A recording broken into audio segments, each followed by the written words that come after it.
Assalamualaikum warahmatullahi wabarakatuh. Bertemu lagi bersama Bu Eka.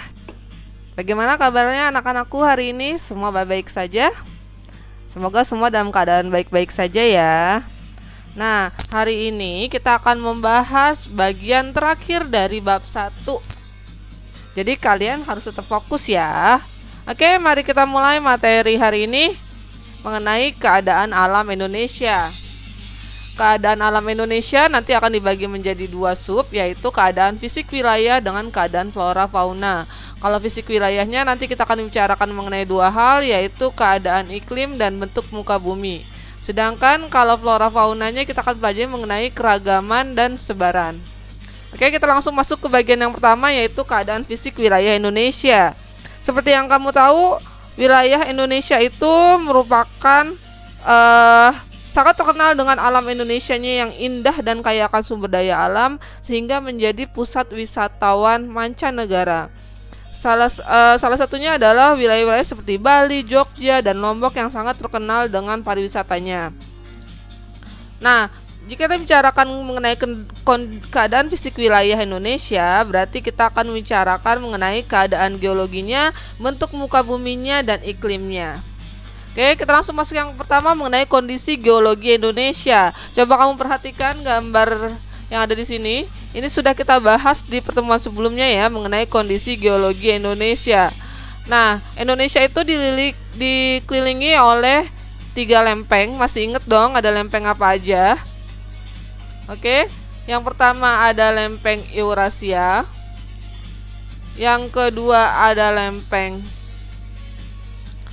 Indo-Australia. Yang ketiga ada lempeng Pasifik. Nah, bisa kamu lihat di sini merupakan daerah sesar. Daerah sesar itu daerah pertemuan-pertemuan lempeng. Oke, lempeng Indo-Australia itu bertumbukan dengan lempeng Eurasia di lepas pantai Sumatera, Jawa, dan Nusa Tenggara. Perhatikan lagi gambar ini. Nah, ini lempeng Eurasia sama Indo-Australia itu bertumbukan atau bertemu di sini, di lepas pantai Sumatera dan Jawa. Sedangkan untuk lempeng Pasifik itu bertumbukan dengan Eurasia di utara Papua dan Maluku Utara. Nah, ini pertumbukan antara lempeng Pasifik dengan Eurasia di daerah sekitar Papua dan daerah sekitar Maluku. Apa akibatnya? Akibatnya adalah rangkaian pegunungan pertemuan lempeng tadi itu menjadi rangkaian pegunungan yang ada di sepanjang Pulau Sumatera, Jawa, dan Nusa Tenggara. Bisa kamu lihat di sini. Yang bentuk segitiga itu adalah menjadi rangkaian pegunungan. Akibat dari kondisi ini itu ada 3. Yang pasti yang pertama adalah Indonesia menjadi rawan gempa bumi, terutama di daerah yang tadi menjadi daerah pertemuan ya. Jadi sepanjang Pulau Sumatera, Jawa, Nusa Tenggara, Maluku, dan Sulawesi itu menjadi daerah yang rawan gempa bumi. Satu-satunya daerah di Indonesia yang aman dari gempa bumi itu adalah Pulau Kalimantan. Nah, apa yang terjadi jika goncangan gempa bumi ini berpusat di dasar laut? Maka akan dapat menimbulkan tsunami. Dan ini lebih berbahaya lagi, bisa menelan banyak korban. Selain akibat gempa dan tsunami, Indonesia juga rawan bencana terhadap letusan gunung api. Ini daerah-daerah di Indonesia yang banyak terdapat gunung api yang masih aktif. Nah, jenis gempa bumi tersendiri itu ada 3 jenis gempa, yaitu gempa tektonik, gempa vulkanik, dan gempa runtuhan. Ini cara mengingatnya mudah ya. Kalau gempa tektonik, ini gempanya disebabkan oleh pelepasan tenaga kena pergeseran lempeng tektonik. Jadi ini disebabkannya karena pergerakan lempeng. Kalau gempa vulkanik, ini gempa yang terjadi karena aktivitas pergerakan magma di gunung berapi. Jadi kalau gempa vulkanik ini terjadinya karena aktivitas magma. Kalau gempa runtuhan, ini seperti namanya terjadi karena adanya runtuhan atau longsor di daerah lereng. Oke, di antara ketiga gempa ini, Ibu buka kuis yang pertama ya. Seperti biasa, 3 orang pertama yang bisa menjawab dengan benar akan mendapatkan ekstra nilai dari Ibu. Di antara 3 gempa ini, itu gempa yang paling dampaknya luas itu yang mana? Sebutkan dan berilah alasan kenapa kamu memilih gempa tersebut. Oke, yang tahu silakan komen di kolom komentar di bawah ya. Oke, berikutnya kita akan bicarain mengenai gunung api.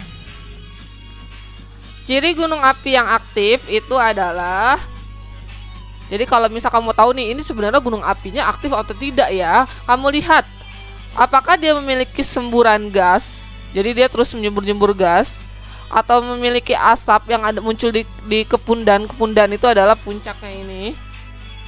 Dan dia bisa mengeluarkan material lainnya dari gunung berapi, misalnya mengeluarkan sedikit-sedikit lava atau batu-batu pijar. Nah, itu ciri-ciri kalau gunung tersebut masih aktif. Terus ciri yang berikutnya adalah adanya kawah atau rekahan. Nah, jadi biasanya kawah atau rekahan ini terjadi akibat aktivitas magma. Jadi biasanya kan di sini itu kayak tersumbat karena aktivitas magma yang menekan terus-menerus sehingga terjadi getaran. Nah, dinding sekitar kawah ini nanti akan runtuh. Nah, ini akan membuat yang namanya kawah. Kalau misalnya dia sudah tidak kuat menahannya lagi, maka lavanya akan keluar. Nah, lava kalau sudah kena material lain namanya lahar. Jadi kalau masih di dalam perut bumi namanya magma. Ketika baru keluar namanya lava. Ketemu material lain namanya lahar. Kalau bercampur dengan air namanya lahar dingin. Nah, kalau misalnya asap-asap ini yang asap panas, itu kalau bahasa Indonesianya disebutnya wedus gembel. Ini panas sekali ya, sampai bisa membakar orang atau segala makhluk hidup yang dilewatin itu bisa mati kebakar. Oke, ini adalah sebaran gunung berapi di Indonesia. Seperti yang kamu tahu, sebarannya hampir di seluruh wilayah kecuali di Pulau Kalimantan. Nah, gunung api di Indonesia itu tipenya adalah tipe strato. Ada yang bisa jelaskan apa itu tipe strato? Ini kuis yang kedua ya. 3 orang yang bisa menjawab apa itu tipe strato akan dapat poin tambahan. Silakan komen di bawah. Oke, sudah ada yang komen? Nah, Indonesia itu juga sudah sangat terkenal dengan kekuatan gunung apinya. Nah, salah satu gunung api yang terkenal itu yang pernah meletus, yang sangat dahsyat itu adalah Gunung Tambora dan Gunung Krakatau. Nah, mungkin kamu sudah pernah dengar ceritanya atau sejarahnya yang Gunung Tambora meletus itu sampai menyebabkan dunia, tidak hanya Indonesia tapi dunia itu mendingin karena abunya itu bisa ke bawah sampai ke Eropa. Jadi orang-orang Eropa pun pada kelaparan, padahal gunungnya meletusnya di Indonesia tapi efeknya bisa ke Eropa karena asapnya ke bawah sampai sana. Akhirnya petani-petaninya tidak bisa panen karena mataharinya ketutup oleh gunung, oleh abu gunung. Kemudian juga ada Gunung Krakatau yang terkenal berikutnya.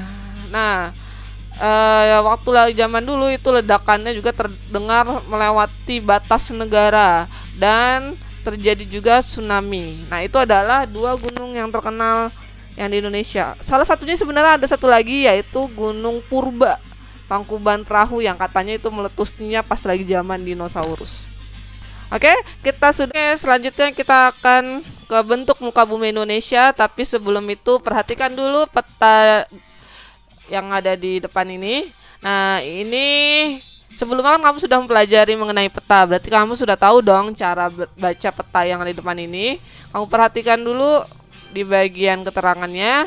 Yang warna hijau itu merupakan daerah perbukitan, yang kuning itu daerah dataran rendah, sedangkan yang coklat daerah pegunungan maupun daerah dataran tinggi. Nah, ini mengingatkan kalian untuk cara membaca peta. Oke, berikutnya kita akan pelajari mengenai keadaan iklim di Indonesia. Indonesia itu memiliki 3 jenis iklim: iklim musim, iklim tropis, dan iklim laut. Nah, mungkin kamu tahunya iklim itu hanya ada tropis, subtropis, dingin, hanya seperti itu ya. Sebenarnya iklim itu ada banyak jenisnya, tapi berdasarkan apa? Nah, ini di Indonesia itu ada 3 jenis iklim. Iklim musim, iklim tropis, dan iklim laut. Kita akan pelajari ketiga iklim ini. Tapi sebelum itu, kita akan bahas mengenai perbedaan antara cuaca dengan iklim. Jangan sampai nanti kamu ketuker nih antara cuaca dan iklim. Nah, mari kita lihat pengertiannya. Kalau cuaca itu adalah keadaan suhu. Ingat ya, keywordnya ada di suhu. Suhu rata-rata wilayahnya sempit dan jangka waktunya singkat. Jadi maksudnya gini, kalau cuaca suhu rata-rata wilayahnya sempit dan jangka waktu yang singkat tuh gini. Pagi misalnya hujan. Apakah siang udah pasti hujan? Kadang siang berubah menjadi panas, ntar sore hujan lagi. Nah, itu maksudnya cuaca. Berubahnya singkat. Dan wilayahnya sempit. Misalnya di Ciracas hujan. Nanti jalan dikit ke Pasar Rebo, ternyata di Pasar Rebo kering. Nah, itu namanya cuaca, wilayahnya sempit. Tapi mari kita lihat iklim. Kalau iklim itu adalah kebalikannya dari cuaca. Keadaan rata-rata cuaca, wilayahnya luas, waktunya relatif lama. Jadi kalau iklim itu misalnya contohnya iklim tropis. Iklim tropis Indonesia aja udah luas ya, seluruh Indonesia iklimnya tropis. Apakah hanya Indonesia saja yang iklimnya tropis? Banyak wilayah negara lain yang iklimnya tropis kan. Nah, itu wilayahnya yang luas. Kayak Brazil iklimnya juga tropis. Terus sebagian negara Amerika Tengah itu iklimnya tropis. Terus jangka waktunya relatif lama, maksudnya perubahan iklim tuh jadi sangat lama. Dari zaman nenek kamu, zaman mamah kamu, zaman Bu Eka, zaman kamu, iklim Indonesia apa? Iklimnya tetap tropis kan? Enggak zaman nenek kamu iklimnya kutub, terus zaman kamu iklimnya jadi iklim tropis, enggak gitu. Tapi iklim itu perubahnya sangat relatif, memerlukan waktu yang lama. Nah, sampai sini sudah bisa jelaskan perbedaan antara cuaca dan iklim. Untuk memudahkan kalian, mari lihat tabel di sini. Nah, ini perbedaannya. Sama yang seperti Ibu sudah jelaskan. Waktunya lama, paling cepat 30 tahun sampai 100 tahun, ini singkat, per hari aja udah beda-beda. Wilayahnya iklim sangat luas, ini sempit. Perubahannya, iklim itu lambat berubahnya, kalau ini cepat berubah. Prediksi, sulit diprediksi kira-kira iklim kapan berubah. Tapi kalau cuaca itu mudah diprediksi. Bahkan kamu bisa nonton berita tiap pagi kayak perkiraan cuaca hari ini. Nah, itu perbedaan antara cuaca dan iklim. Nah, sekarang Indonesia kan katanya iklimnya tropis. Kamu tahu Indonesia iklimnya tropis itu dari mana? Nah, ini ciri-cirinya kalau suatu wilayah dikatakan iklim tropis. Yang pertama, suhu udaranya relatif tinggi, sekitar 27 derajat Celcius. Bahkan di atas kalau lagi sangat panas kan sampai 30-an. Nah, kemudian tidak ada perbedaan yang jauh suhu antara musim hujan dengan suhu pada musim kemarau. Jadi kalau lagi musim hujan, suhunya mungkin akan turun tapi sedikit. Sedangkan kalau pada musim kemarau mungkin suhunya akan naik tapi tidak banyak juga. Beda halnya dengan di daerah misalnya subtropis atau di daerah iklim dingin, itu suhunya ekstrim perbedaannya. Misalnya ketika musim panas dia sampai 30-an, tapi ketika musim dingin itu sampai minus-minusan. Nah, itu perbedaannya yang ekstrim. Sedangkan kalau iklim tropis antar satu musim dengan musim yang lain tidak terjadi perbedaan yang besar. Kemudian lama siang dan lama malam hampir sama. Kalau di daerah tropis itu lama siang dan lama malam sama-sama hampir 12 jam. Mungkin bedanya hanya geser sedikit-sedikit ya, tergantung pergerakan semu matahari. Beda halnya kalau misalnya di daerah yang memiliki 4 musim. Ketika musim dingin dia malamnya lebih lama. Kayak gitu.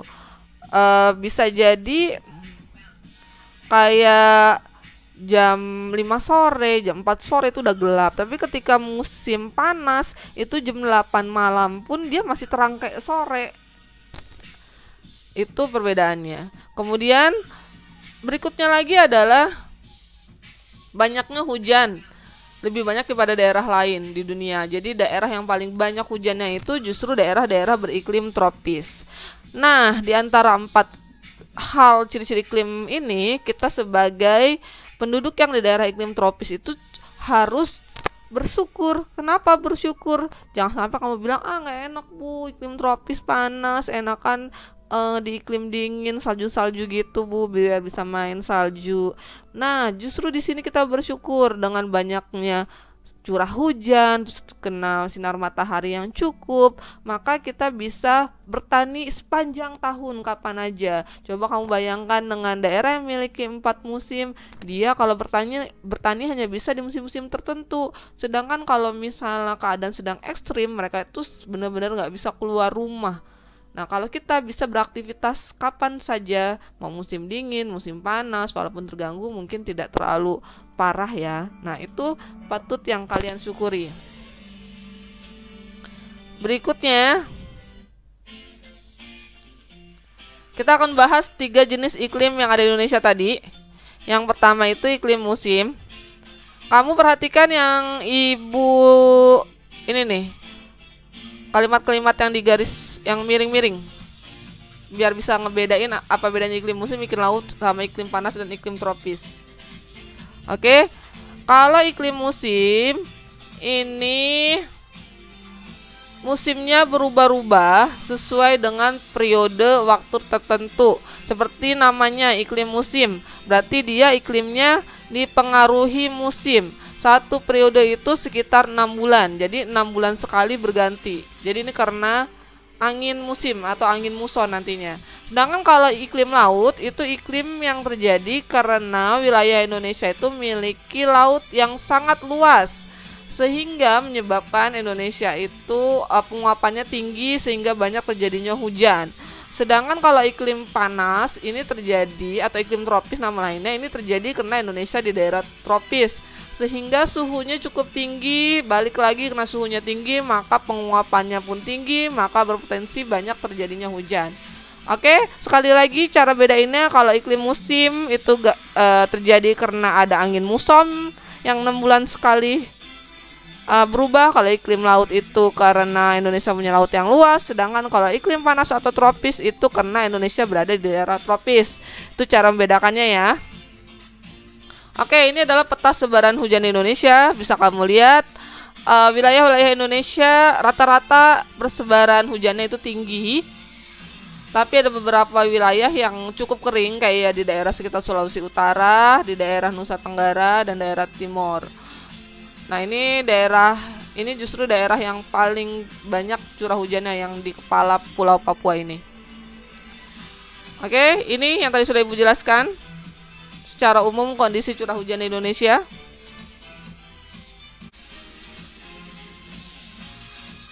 Oke, berikutnya kita akan pelajari mengenai angin muson atau nama lainnya angin musim. Seperti yang sudah dijelaskan sebelumnya, angin muson itu adalah angin yang bergerak 6 bulan sekali.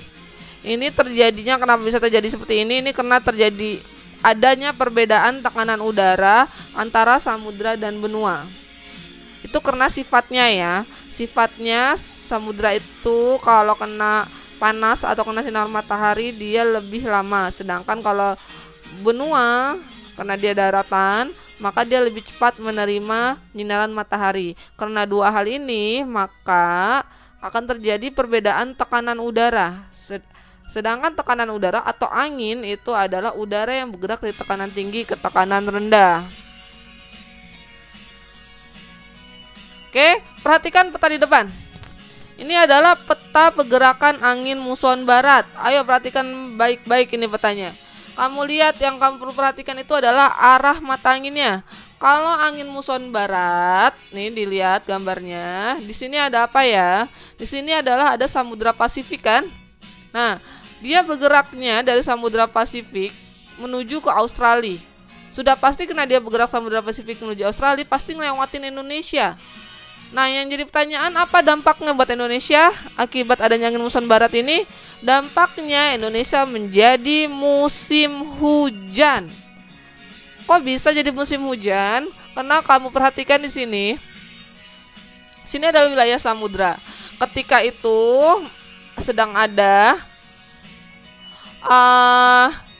gerak semu matahari yang berada di daerah belahan bumi selatan. Jadi daerah sini lebih panas daripada daerah sini, maka udara akan bergerak dari Samudra Pasifik ke Australia. Sedangkan kamu lihat Samudra Pasifik itu adalah samudra kan, berarti banyak airnya. Jadi angin yang lewatin Indonesia itu membawa banyak uap air. Nah, ketika sampai Indonesia dia mulai jenuh sehingga terjadilah curah hujan yang cukup tinggi. Makanya itu menyebabkan Indonesia musim hujan. Kemudian ini terjadinya antara bulan Oktober sampai bulan April. Sekarang kita lihat dampaknya untuk masyarakat. Dampaknya petani bahagia, nelayan sedih. Ingatnya seperti itu ya. Tapi harus cari tahu kenapa petani bahagia. Karena ketika musim hujan berarti dia bisa mengerjakan lahannya tercocok tanam sepanjang musim itu. Contohnya misalnya nanam padi yang perlu banyak sekali air. Sedangkan kalau nelayan kenapa sedih? Nelayan sedih karena pada saat musim hujan maka lautnya itu kurang aman untuk diarungi untuk mencari ikan. Jadi nelayan-nelayan jarang ke laut sehingga harga ikan laut itu lebih mahal daripada biasanya. Oke, sekarang lihat lagi peta pergerakan angin muson timur, jangan sampai ketukar antara muson barat dan muson timur. Dilihat arah panahnya. Kalau muson timur ini arah panahnya anginnya bergerak dari Australia menuju Samudra Pasifik. Nah, seperti yang kamu tahu, Australia itu di bagian tengahnya itu kan berupa gurun yang gersang. Jadi ketika angin ini lewat Indonesia, dia tidak membawa banyak uap air. Sehingga apa yang terjadi? Sehingga di Indonesia menyebabkan musim kemarau. Nah, oke, ini penjelasannya. Jadi saat itu matahari berada di daerah belahan bumi utara, bergerak dari Australia menuju Samudra Pasifik, bisa musim kemarau karena sedikit membawa uap air dan kejadiannya antara bulan Mei sampai September. Dampaknya kalau petani sekarang sedih. Kenapa petani sedih? Karena dia tidak bisa bertanam padi. Dia harus mengganti tanaman lain yang sekiranya tidak memerlukan banyak uap air. Sedangkan pada saat ini nelayan merasa lebih happy. Kenapa dia merasa lebih happy? Karena lautnya lebih aman, tidak badai lebih sedikit, cuaca buruk itu lebih sedikit sehingga pasokan ikan pun cukup berlimpah. Oke, ini adalah mengenai angin. Nah, ternyata pola angin muson ini sudah dimanfaatkan oleh para nenek moyang bangsa Indonesia dulu untuk pindah dari satu wilayah ke wilayah lain. Seperti yang kamu tahu, zaman dulu masih sederhana dong kapal nelayannya. Jadi untuk bergerak itu masih memerlukan angin.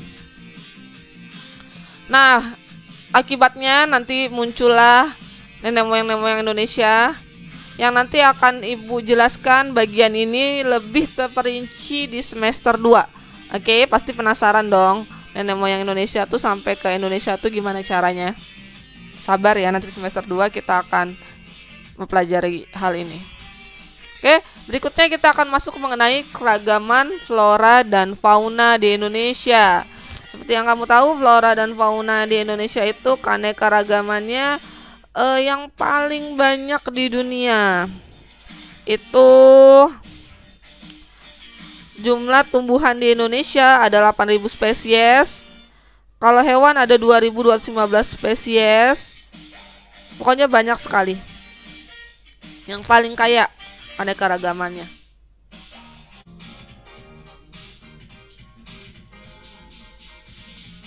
Oke, faktor apa yang menyebabkan Indonesia itu kaya akan flora dan fauna? Sebenarnya ada 3 faktor utama yang menyebabkannya, yaitu yang pertama ada iklim. Iklimnya itu sangat cocok untuk tempat tinggal flora fauna. Edafik itu lebih ke tanahnya subur, juga cocok untuk flora fauna. Biotik itu adalah makhluk hidup lainnya yang menjadikan wilayah Indonesia itu cocok untuk hidupnya flora fauna. Oke, tidak lama lagi kita akan bahas mengenai persebaran flora di Indonesia. Ada yang tahu ini apa nama jenis tumbuh-tumbuhannya? Siapa penemunya? Dan asalnya dari daerah mana di Indonesia? Yang tahu silakan komen. 3 orang pertama yang komen bisa mendapatkan ekstra nilai. Oke, sekarang kita pengelompokan flora di Indonesia. Kalau flora itu dikelompokkannya hanya 2 saja ya, yaitu Indo-Malayan sama Indo-Australian. Ingatnya kalau Australian itu pasti daerah timur, kalau Malayan itu pasti daerah barat. Nah, yang masuk ke daerah Indo-Malayan itu pulaunya Sumatera, Kalimantan, Jawa, dan Bali. Ini untuk tumbuh-tumbuhan atau flora ya, karena nanti fauna beda lagi wilayahnya. Kalau untuk Indo-Australian itu wilayahnya masuk ke Sulawesi, Nusa Tenggara, Maluku, dan Papua. 4 pulau ini masuknya ke kelompok Indo-Australian. Nah, ini karakteristik flora di Indonesia, cara bedainnya antara Indonesia Barat dan Indonesia Timur. Ini cara bedainnya.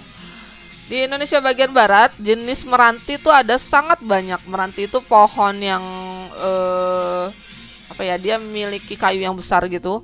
Sedangkan di Indonesia Timur ada sih, tapi hanya sedikit. Rotan itu ada banyak kan di Indonesia Barat, di Indonesia Timur itu tidak ada. Hutan kayu putih, pohon kayu putih yang nanti Bu kasih lihat di gambarnya.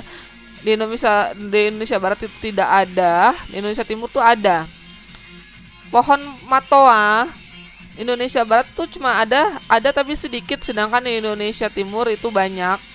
Pohon sagu di Indonesia Timur itu sedikit, sedangkan di Indonesia Barat itu sedikit, sedangkan di Indonesia Timur tuh banyak. Pohon nangka itu di Indonesia Barat itu ada banyak, sedangkan di Indonesia Timur itu tidak ada. Nah, ini adalah cara membedakan antara flora Indonesia Barat dan Indonesia Timur. Ini sudah Ibu buat bagannya untuk membuat kamu gampang mengingatnya.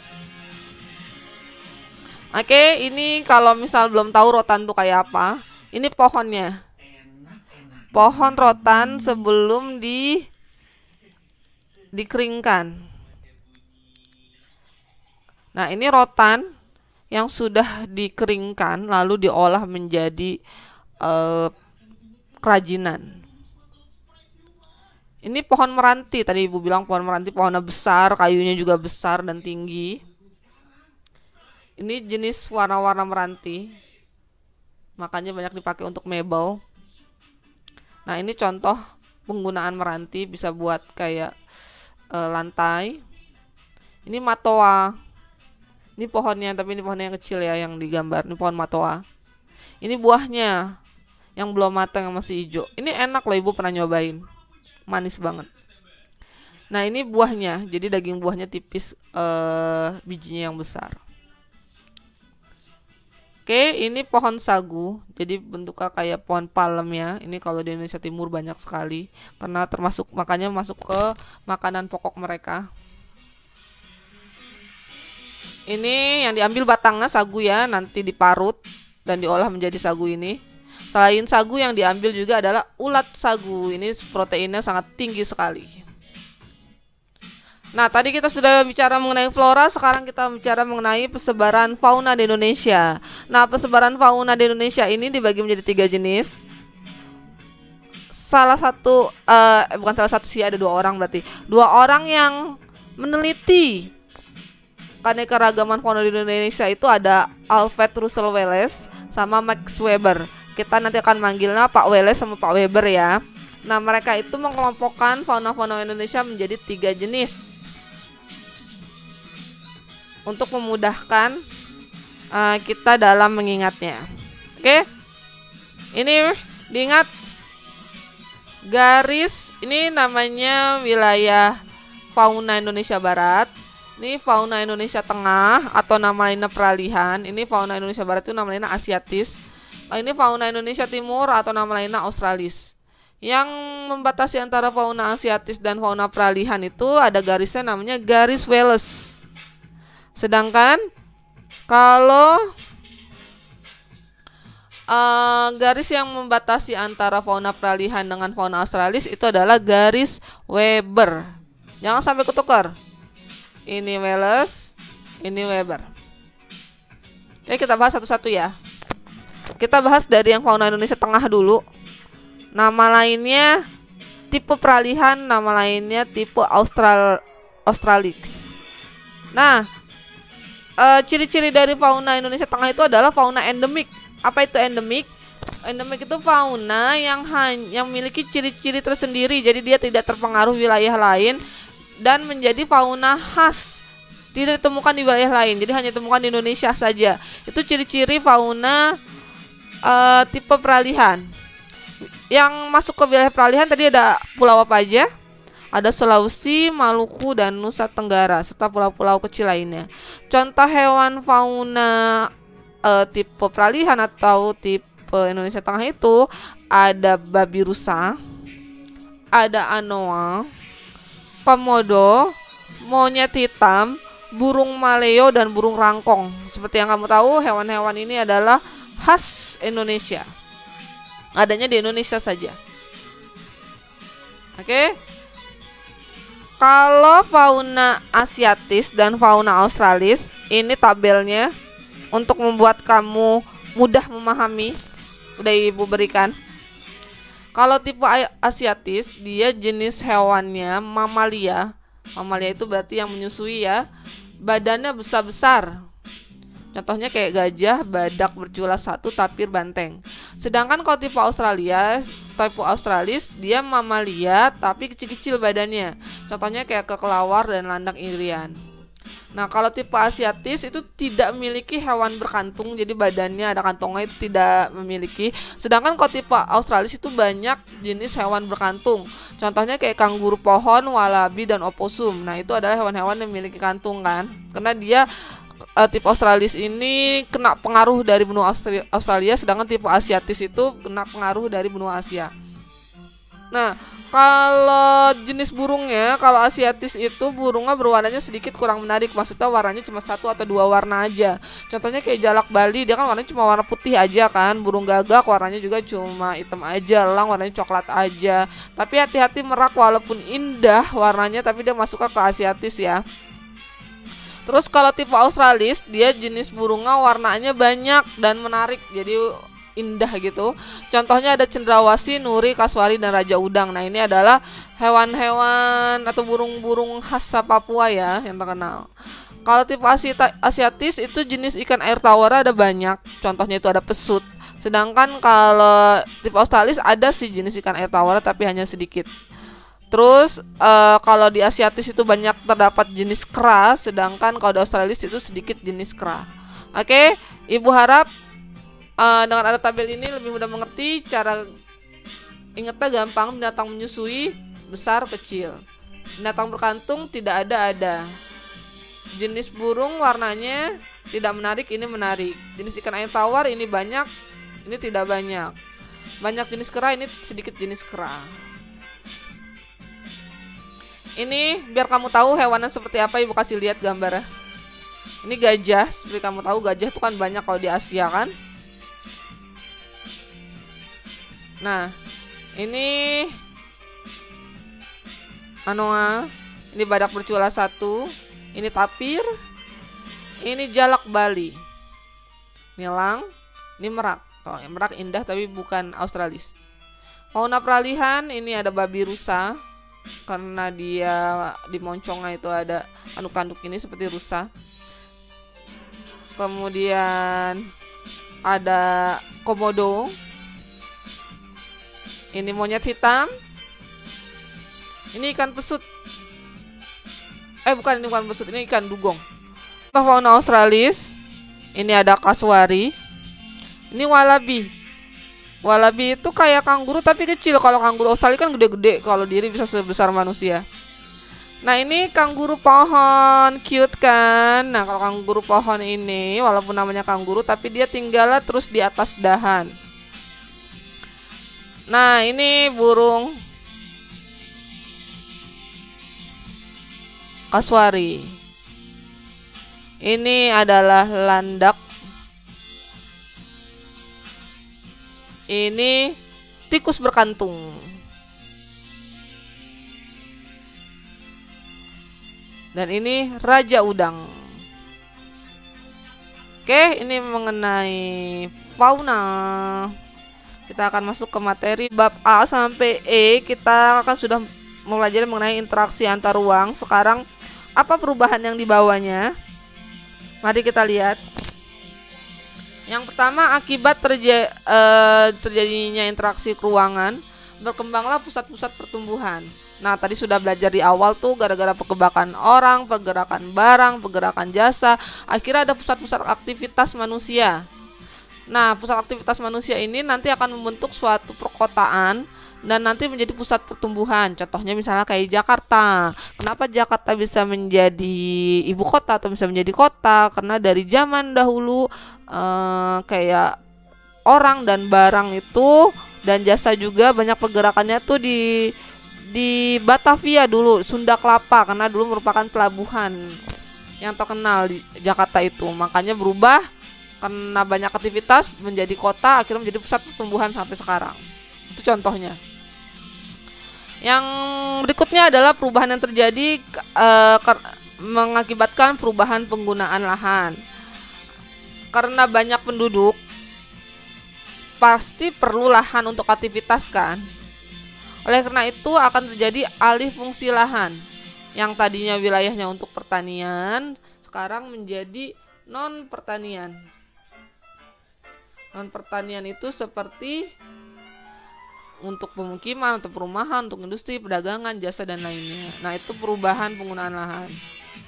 Berikutnya, perubahan orientasi mata pencarian. Nah, akibat manusia makin banyak dan makin beragam kebutuhannya, maka orientasi itu arah pekerjaan tuh berubah. Yang tadinya orang tuh kerjanya ya cuma jadi petani, jadi nelayan atau berdagang aja. Nah, zaman sekarang itu pekerjaan banyak jenisnya, bahkan banyak pekerjaan baru kayak content creator, kayak YouTuber. Nah, itu kan kerjaan baru kan, atau gamer. Nah, itu kenapa bisa seperti itu? Itu akibat interaksi keruangan. Jadi makin banyak jenis pekerjaan. Berikutnya adalah perkembangan sarana dan prasarana. Karena terjadinya pergerakan orang, barang, dan informasi, pasti memerlukan sarana prasarana kan, memudahkan kita untuk bergerak. Nah, ini juga akibat dari interaksi keruangan. Yang kelima, adanya perubahan sosial dan budaya. Ini terjadi karena interaksi sosial. Jadi contohnya misalnya kayak orang Indonesia akhirnya kenal sama orang di luar Indonesia, akhirnya terjadi interaksi dan saling mempengaruhi sehingga terjadi perubahan antara norma dan nilai. Nah, dan juga terjadi perubahan sosial dan budaya. Contohnya di sini dulu itu kita lebih memakai pakaian adat atau pakaian daerah, tapi sekarang kita sudah menggunakan pakaian kayak misalnya jas, t-shirt atau kaos, celana jeans. Nah, itu kan bukan budaya kita sebenarnya, tapi sekarang udah menjadi hal yang lumrah. Itu karena terjadinya interaksi sosial. Kemudian berubahnya komposisi penduduk. Nah, ini terjadi akibat tadi perubahan atau pergerakan manusia. Maka penduduk yang awalnya mungkin satu suku, sekarang jadi di satu wilayah itu sukunya macam-macam, jadi makin beragam etniknya. Contohnya misalnya kayak kota Jakarta, terlihat jelas nggak antara orang Betawi, orang Jawa, orang Sunda, orang Padang, atau orang yang lainnya. Nah, karena Jakarta itu adalah miniatur Indonesia, banyak sekali orang dari berbagai suku yang tinggal di Indonesia, akhirnya Jakarta itu menjadi suatu wilayah yang etnika paling lengkap atau budayanya yang beragam. Oke? Ini pertemuan kita sudah sampai di sini. Tidak terasa kita sudah selesai bab satunya. Pertemuan berikutnya kita sudah mulai bab baru, bab 2. Ibu harap apa yang Ibu jelaskan hari ini dapat dengan mudah kalian pahami. Kita bertemu lagi di minggu depan. Oh ya, sebentar lagi kita akan PH, lebih giat lagi belajarnya. Sehat-sehat semuanya ya. Sampai di sini. Wassalamualaikum warahmatullahi wabarakatuh. Ketemu lagi minggu depan. Bye bye semuanya.